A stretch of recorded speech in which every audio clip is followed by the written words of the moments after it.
Laki gorfami, gorfami, anama gorfami. Laki gorfami, gorfami, anama gorfami. Haba buharra borbiyo duma. Haba buharra borbiyo. Maqaa Abbaa, kan Ilmaa, kan Hafuura Qulqulluu, Waaqayyo tokkoon. Ameen. Maqaa Abbaa, kan Ilmaa, kan Hafuura Qulqulluu, Waaqayyo tokkoon. Ameen. Maqaa Abbaa, kan Ilmaa, kan Hafuura Qulqulluu, Waaqayyo tokkoon. Ameen. Jaallatamtoota maatii Kiristoosiin kiristaana kan jedhamtan, biyya keessas biyya alaas kan jirtan, iddoo isinii mijaa'ettis ta'ee iddoo isinii mijoofnetti teessanii dhaabbattanis ta'ee sagalee Waaqayyoo kan hordoftan, maatii gooftaa keenyaa kan taatan hundumti keessaniyyuu saba Waaqayyoo, maqaa Waaqayyoo gooftaa keenyaa isa jiraataatiin nagaan isiniin jedhaa akkam ooltanii, akkam yoo nageessanii, akkam turtanii. Ameen. Galateeffamuun amala isaa kan ta'e Waaqayyoo gooftaan keenya fayyisaan keenya Yesuus Kiristoos yeroo hundumaa maqaan isaa kaabaa kibbatti lixaa bahatti kan ol jedhee fi kan kabajame nuuf haa ta'u. Akkasumas maqaa isaa waamnee maqaa ishii kan hin daganne, kennaa fannoo jalaa kan taate haati keenya qulqulleettiin dubaroon maaramii yeroo hundumaa maqaan ishiis kan ol jedhee fi kan kabajame nuuf haa ta'u. Akkasumas maqaan qulqullootaa, wareegamtootaa, duuka bu'ootaa fi raajota toltootaa hundumti isaanii akka kennaa isaaniitti maqaan isaanii ol jedhee kan kabajame nuuf haa ta'u. Egaa Waaqayyo gooftaan keenya Yesuus Kiristoos saatii kanatti nu barsiisaa, nu gorsata. Kan nu gorsus Waaqayyo, kan nama barsiisus Waaqayyodha. Akka fedhaa fi jaalala Waaqayyootti sagalee Waaqayyoo waliin baranna. Waaqayyo gooftaan keenya kaleessa abbootii keenya kan gargaare, anaaf isiniinis nu gargaaree akka nu barsiisu fedhaaf eeyyamasaa nuuf haa ta'u. Mata dureen keenya har'aa kan waliin sagalee Waaqayyoo barannu, Waaqayyo gooftaan sanyii gaarii otoo nuuf hambisuu baateera ta'ee akka Sodoomiif Gomoraa ni fakkaanna ture yookiinis ni banna ture jedha. Egaa jecha kana eenyu dubbatee eenyuufis dubbatame isa jedhamu walumaan kitaaba qulqulluurraa kan laallu ta'a. Jecha kana kan dubbatee dhaloota Yesuus Kiristoosiin asitti qulqullicha Phaawulos gara warra Roomaa boqonnaa 9 lakkoofsa 29 irra kan jiru ta'a. Maal jedhe innis? Isaayyaas akkuma dubbate, Isaayyaas dursee jecha kana akkuma jedhee Waaqayyo gooftaan sanyii gaarii osoo nuuf hambisuu baateera ta'ee akka Sodoomii fi Gomoraa ni fakkaanna ture jedhe qulqulluun Phaawulos. Qulqulluun Phaawulos gaa jecha kana kan inni jedhe Isaayyaasoo maal dubbateera isa jedhamu kitaaba qulqulluu keessaa kan laallu ta'a. Isaayyaas dhaloota Yesuus Kiristoosiin dura baroota 700 dura kan ture raajichi Isaayyaas sagalee Waaqayyoo kana lafa onaa keessatti lallabaa akka ture kitaabni qulqulluu nutti ibsa. Qulqullichi Phaawulos immoo kan inni dubbate isuma kanaaf maatii Waaqayyoo. Isaayyaas akkuma dubbate kan inni jedhe kuni raajii Isaayyaas boqonnaa 1 lakkoofsa 9 irratti kan jiru ta'a. Innis maal jedhe jecha kana? Waaqayyo gooftaan maccaa sanyii gaarii osoo nuuf hambisuu baateera ta'e akka Sodoomiif Gomoraa ni banna ture jedhe ilaalaa. Isaayyaas. Qulqullichi Phaawulos jecha Isaayyaas kakuu haaraa keessatti kan inni mirkaneesse. Qulqullichi raajichi Isaayyaas immoo kan inni dubbate kakuu moofaa keessatti. Isa kanaafi kakuu moofaa keessatti kan jiru kakuu haaraa wajjiniin wal bira gaafa qabnu qulqulloonni abboonni keenya akkaataa itti isaan wangeelaa gooftaa keenyaa Yesuus Kiristoosiin simsiisanii addunyaa kana akkamitti akka barsiisaa turan, addunyaa kana akkamitti isaan sagalee Waaqayyoo addunyaan akka dhamdhamatu taasisaa kan turan nutti agarsiisa jechuudha maatii Waaqayyoo. Egaa qulqulluun Phaawulos jecha kana kan dubbatee fi sanyii gaarii kan jedhe kun eenyu? Sanyii gaarii kan jedhame kunis maali laata? Waa'ee sanyii gaafa laallu waan lama laaluu qabna. Sanyii kan jedhamu abbootiin keenya akkuma beekamu maasaa isaanii ji'oota baay'ee asmareessanii misoomsanii midhaan qulqulluu ta'e facaasu. Achirraas immoo sanyii gaarii hammatu, firee gaarii argatu. Inni kun garuu sanyii gaarii Waaqayyo nuuf hambisuu baateera ta'ee akka Sodoomiif Gomoraa ni banna ture kan jedhe qulqulluun Phaawulos. Sanyii gaarii kan jedhaman kan biroon immoo gaafa laallu Waaqayyo ofii isaatiin kan filate, Waaqayyo ofii isaatiin kan jaallate raajota kaleessa sagalee Waaqayyoo jecha Waaqayyoo barsiisaa turan isaan sanyii gaarii jedhamanii waamamaniiru. Maaliif sanyii gaarii irraa argamanii sagalee Waaqayyoo barsiisan waan ta'eef sagalee Waaqayyoo aannaniif damma kan caalu kana lafa onaa keessa deemanii rakkina fudhachaa dhiphina fudhachaa sagalee Waaqayyoo lallabaa turani. Isaan sanyii gaarii jedhamu. Akka mana amantaa keenyaa Ortodoksii Tawaahidootti, akkaataa isheen kiristaanota barsiistutti, akkaataa isheen namootaaf namoonnis immoo raajonni kaleessa maal jedhanii akka barsiisaa turan qulqulleettiin mana kiristaanaa har'as jecha kana akkaataa kanaan barsiisti jechuudha. Inni biroon immoo haadha keenya dubaroo maaramii qulqulleettiidhaaf kan dubbatamedha laalaa maatii Waaqayyoo. Haadha keenya dubaroo maaramii sanyii gaarii gaafa jennu ishiin haadha ishiif abbaa ishii irraa kan argamte yoo taatu isaan namoota Waaqayyoof qajeelaa ta'an, namoota Waaqayyoof filataman waan ta'aniif Waaqayyo sanyii gaarii osoo nuuf hambisuu baateera jedhe qulqulluun Phaawulos Isaayyaas raajii isaa keessatti kan dubbate ture qulqulluun Phaawulos kan mirkaneesse jechuudha. Ilaalaa Isaayyaas iddoo baay'eetti kitaaba qulqulluu keessatti waa'ee haadha keenya dubaroo maaramii yeroo inni kaasu arganna. Isaayyaas boqonnaa 9:14 irratti Waaqayyo gooftaan ani ofii kootiin mallattoo isiniif kennaa jedhe. Mallattoon kun maali? Mallattoon kun mallattoo fayyinaati. Mallattoon kun mallattoo jireenyaati. Mallattoon kun mallattoo koof mallattoo keessan. Gaafa jennu mallattoo isiniif kenna gaafa jedhu Isaayyaas raajii isaa irratti gaafa dubbatu ummata kiristaanotaa gaafa barsiisu warra amananis warra amannettis gaafa lallabu namoonni jecha kana dhagahan Isaayyaasiin laphee isaanii irraan dhaggeeffachaa turan. Kanaaf maal jedhe gadi siqee gaafa laallu durbi durbummaadhaan ni ulfoofti, durbummaadhaanis immoo ni deessi jedhe qulqulluun Isaayyaas. Isa kanaaf ani mallattoon isinii kennaa. Ilaalaa mallattoon kun tasumaa ta'ee waan hin beeknedha. Seera Yihuudootaa keessatti namni tokko jireenya isaa keessatti namni tokko bara jiraatu keessatti yookiin dubartiin tokko da'uu ulfaa'uu kan isheen dandeessu abbaa manaa yoo qabaatte qofadha. Waan ta'eef kan haadha keenyaa giiftii keenyaa dubaroo maaramii garuu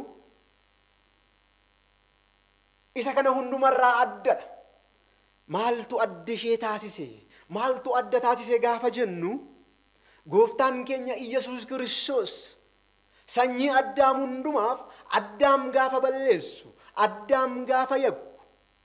Maaliif Addaam bifa fakkeenya Waaqayyootiin, fakkeenya Sillaaseetiin uumame waan ta'eef seera uumamaa boqonnaa 1:26 gaafa laallu Sillaaseen samiirraa koottaa nama akka fakkeenyaa fi bifa keenyaatti nama uumna jedhee Sillaaseen gaafa nama uumu fakkeenya isaa bifa isaatiin nu uume waan ta'eef Addaam inni fakkeenya Waaqayyootiin uumame cubbuu hojjete. Hin yakke. Gaafa yakkuu duuni gara Addaam dhufe. Cubbuun gara Addaam dhufe. Gaafa kana Waaqayyoo Addaamis cubbuu hojjete. Addaamis yakka godhe gaafa bare gaafa boo'e boo'icha Addaam Waaqayyo laalee nuun jedha. Isaa booda waadaa galeef. Maal jedhee dhaladha keerraa dhaladheen waggoota 5,500 booda sin fayyisaattiin jedhe. Yookiin immoo guyyaa 5 walakkaatti jedheeniin Waaqayyo gooftaan keenya laala maatii Waaqayyo. Isa kana eenyu sanyiin gaarii kan jedhamtuuf Waaqayyo gooftaan sanyii gaarii irraa dhalatee addunyaa kana akka fayyisee sanyii gaarii irraa dhalatee addunyaa kana gara jireenyaatti akka deebisee sanyii gaarii irraa dhalatee addunyaa kana dukkana keessaa gara ifaatti du'a keessaa gara jireenyaatti kan deebise Waaqayyo gooftaan keenya sanyii gaarii irraa waan dhalateef sanyiin gaarii kan jedhamte haadha ishiif abbaa ishii irraa Waaqayyo dursee waan filateef dubartoota baay'ee keessaa dubartoota hangana hin jedhamne bareenni isaanii turani garuu Waaqayyo kan akka giiftii keenyaa dubaroo maaramiin arganne waan ta'eef ishee filate jechuudha. Isaayyaas kan dubbate isa kanaaf durbi durbummaan ni deessi durbi durbummaan ni ulfoofti kan jedhame kun egaa seera Ayihudootaa keessatti namni haadha manaaf abbaa manaa osoo hin godhatiin ulfaaye maal ta'a ture? Dhagaadhaan rukutamee ni du'a. Kanaafiyyuu ishiin haati keenya dubaroon maaramii isa kanarraa adda. Maaliif hafuura qulqulluudhaan kan isheen ulfoofte? Hafuura qulqulluudhaan gadameessa ishii keessatti kan isheen baatte gooftaa keenya Yesuus Kiristoosiin sanyii gaarii kan jedhamteef isa kanaafi. Kanaaf haati keenya dubaroon maaramii namoonni haadholiin gaafa gara mana kiristaanaa mana Waaqayyoo qulqulleettii gaafa deeman yaa maaramii yaa giiftii koo gaafa jedhan zim jedhanii miti maatii Waaqayyoo araarsummaa ishii waan hubataniif durbummaa ishii waan hubataniif qulqullichi Isqeel immoo akkas jedha waa'ee haadha keenya dubaroo maaramii Isqeel 44 lakkoofsa 2 gaafa dubbisnu kallattii bahaatiin kan jiru balbala nan arge innis gooftaa Israa'el malee achiin kan gales kan ba'es hin jiru barrichis baraa hanga baraatti kan cufame ta'aa jedhe. Barrichis gooftaa Israa'el malee achiin kan gale hin jiru. Maal jechuu barbaadeetu qulqullichi Isqeel? Ilaalaa maatii Waaqayyoo. Balbalicha gaafa jedhamtu durbi durbummaan ni deessi durbummaan ni ulfoofti. Isaayyaas kan inni jedhe kun qulqullichi Isqeelis kan inni dubbate raajii isaa keessatti suma kanadha. Laala balbala kan jedhamte giiftii keenya dubaroo maaramii harka Waaqayyoodhaan eenyumtillee itti siquu kan hin dandeenye eenyumtillee baachuu kan hin dandeenye giiftiin keenya dubaroo maaramii garuu gadameessa ishii keessatti kan baatte gooftaa keenya Yesuus Kiristoos balbala kan jedhamte isheedha. Balbala ambiraa hin jiru. Mana amantaati akka hin jedhamne balballi kun manni amantaa yeroo hundumaa banaadha. Abbootiin tajaajiltoonni mana amantaa kana bananii ni seenuu ni galu. Kiristaanonni Waaqayyoon itti galateeffatu. Bara baraan kan cufamedha qulqulluu Isqeel kan jedhe kun gin haadha keenya dubaroo maaramii Waaqayyo kan filate Waaqayyo kan jaallate Waaqayyo kan ishee filate giiftii keenya dubaroo maaramiiti waan ta'eef. Hafuura qulqulluudhaan Waaqayyo garaa ishii keessa waan buleef qulqullichi Isaayyaas akkuma dubbate Waaqayyo immoo ni raawwate. Giiftiin keenya dubaroon maaramii mana qulqullummaa Waaqayyoo keessatti kan isheen guddatte. Mana qulqullummaa Waaqayyoo keessatti gaafa guddattu immoo kunuunfamteetu ergamootaan kunuunsamtee kan isheen guddatte. Raajiin isaa garuu bal'aadha. Nun garuu gabaabsineetu laalla. Haati keenya giiftiin keenya dubaroon maaramii mana qulqullummaa keessatti ergamaan Waaqayyoo gara ishiitti ergame haadha Waaqayyoo nagaan siif haa ta'u qulqulluun Gabri'eel gaafa ittiin jedhuun sagalee akkasii kana gaafa dhageessu baay'ee naate nuun jedha kitaabni qulqullu maaliif naate laata sagalee akkasii kana dhageessee hin beektu waan ta'eef sagalee akkasii kana hubattee hin beektu waan ta'eef sagalee adda ta'e dhageesse ergamoonni Waaqayyoo mana qulqullummaa keessatti samiirraa mannaa fidanii fi sooraa akka turan ishiin garuu mana Waaqayyoo keessa teessee Waaqayyoon kan tajaajilu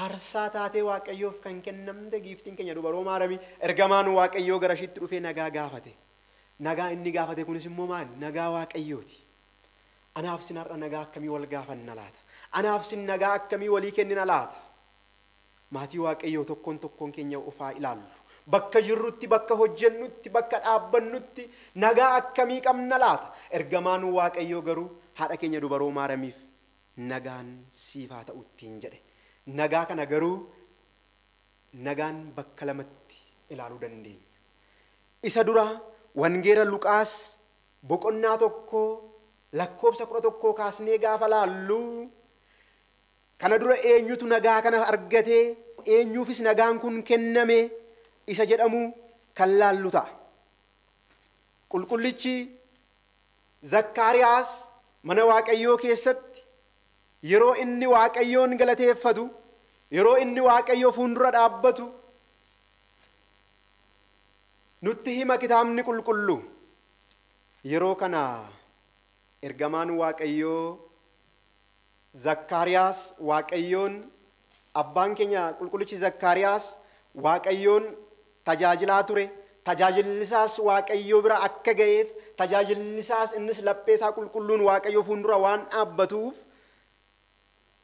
haati manaasaas innis dhalan qaban waan ta'eef maal jedhee ergamaan Waaqayyoo otoo qulqullichi abbaan keenya Zakkaariyaas mana Waaqayyoo keessatti naanna'ee Waaqayyoodhaaf aarsaa yookiin immoo mana qulqullummaa keessatti hixaana otoo inni aarsuu kallattii bahaatiin qulqulluun Gabri'eel dhaabbatee arge innis maal ta'e hin sodaate hirrifatee nuun jedha abbaan keenya Zakkaariyaas rifate ergamaa kana gaafa argu maal jedheen innis yaa Zakkaariyaas hin sodaatiin ittiin jedhe hin sodaatiin haati manaa kee bara dheeraa haati manaa kee namoota saba fuulduratti yeellaa turte dhala dhabde dhala argatti kanaafiyyuu hin sodaatiin ani Waaqayyoo fuuldura kan hin dhaabbadhu ergamaa Waaqayyoo qulqulluu Gabri'eeliiti ittiin jedheen kanaaf ati ilma argatta hin sodaatiin ittiin jedheen ilaala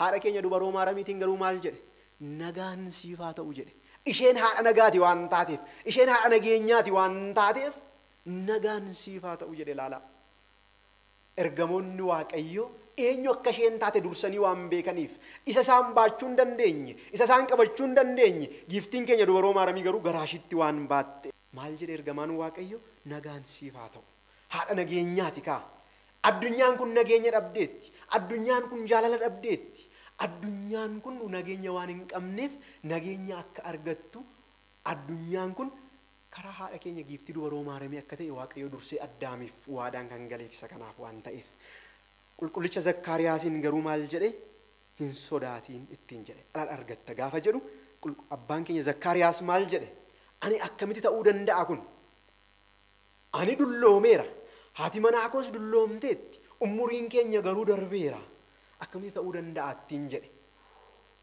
erga kana jedhee booda furachuu dide liqimfamuu dide ergamaan Waaqayyoo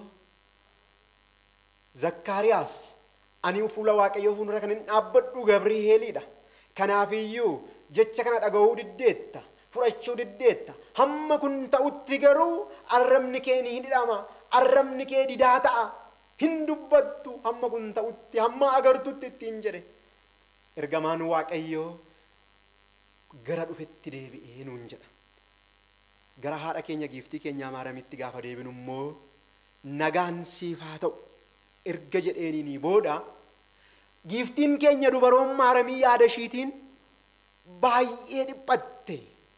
Nagaan akkasii kun eessaa dhufe? Nagaan akkasii kun maayilni? Yeroo jalqabaatiif waan ta'eef isheen haadha ishiirraa abbaa ishiirraa gara mana Waaqayyootti umurii waggaa 3tiin gara mana qulqullummaatti galte waan ta'eef nagaa akkasii dhageesseen beektu. Isaa booda isheenis jecha kana fudhachuu didde. Ergamaan Waaqayyoo bukkee deemee kunuunsaa, bukkee deemee eegaa, gara isheen deemtutti, gara isheen tarkaanfattutti, gara isheen sochii gootutti sossobaanii ture, kunuunsaanii ture. Eekkamsi afaansaa keessaa hin baane ilaalaa ergamaan Waaqayyoo. Zakkaariyaasiin eekkamee ni adabe, fudhachuu waan dideef. Sagalee Waaqayyoo misraachoo gara isaatti fidee dhufe waan ta'eef abbaan keenya Zakkaariyaas amanuu dadhabe. Har'as namoonni baay'ee amanuu dadhaban jiru. Har'as namoonni baay'ee rakkoo keessaa bahuu dadhaban jiru. Rakkoo cubbuu keessaa, rakkoo dhageettii keessaa sagalee Waaqayyoo dhagahanii gara jireenyaatti dhufuu kan dadhaban har'as baay'een jiru. Waa'ee haadha keenya jaalala giiftii keenyaa dubaroo maaramii qalbeeffachuu kan dadhaban baay'een jiru. Maatii Waaqayyoo, Waaqayyoo hubannaa isaa nuuf haa kennu. Waaqayyoo hubannaa namaaf kenne malee hin ulfaata. Hubannaan garuu Waaqayyoo biraa namaa kennama. Kanaafis ergamaan Waaqayyoo haadha keenya dubaroo maaramiin kunuunse. Hin sossobe.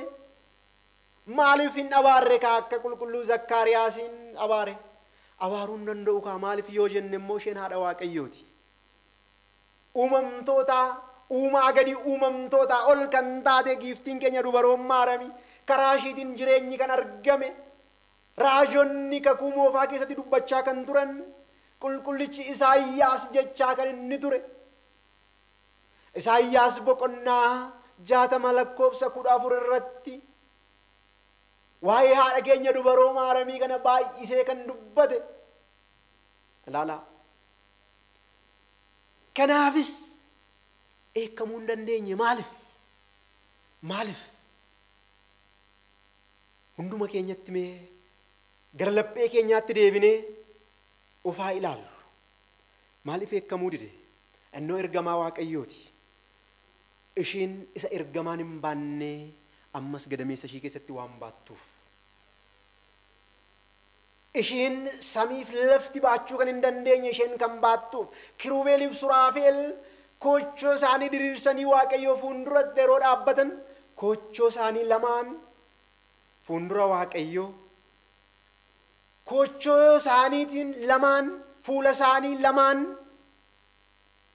luka isaanii haguuganii lamaan immoo yeroo balali'an maaliif Waaqayyoon ilaaluu kan danda'u hin jiru? Waaqayyoon baachuu kan danda'u hin jiru? Waaqayyoon fuuldura dhaabbachuu kan danda'u hin jiru? Haati keenya dubaroon maaramii garuu isaa Suraafeeliif Kirubeel baachuu hin dandeenye, fuuldura dhaabbachuu hin dandeenye. Gadameessa ishii keessatti baatte galanni ulfinni Waaqayyoo haa ta'u. Isa kanaaf haadha Waaqayyoo kan taate deessuu Waaqayyoo jennee qulqulleettitti dubaroo maaramii haadha gooftaa jettee bataskaanni keenya yeroo hundaa kan isheen lallabduuf isa kanaaf. Sanyii gaarii kan jedhamte kun dubaroo maaramiidha jechuudha. Dhuguma sanyii gaarii akka Sodoomiif Gomoraan kaleessa maal fakkaatti turte gaafa jennu kitaaba qulqulluu keessaa isuma ilaalluudha maatii Waaqayyoo.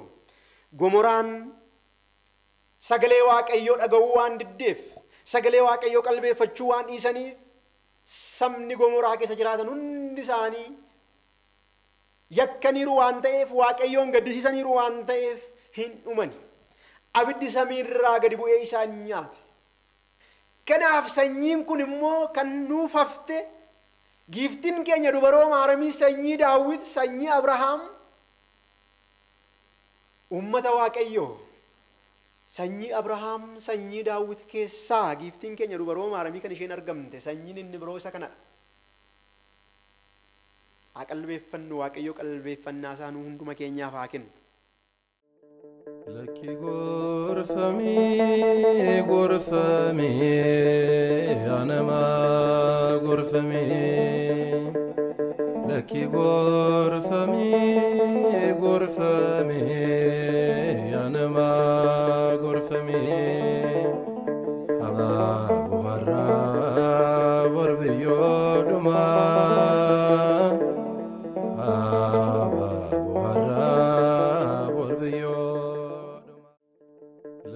gorfami gorfami anama gorfami laki gorfami gorfami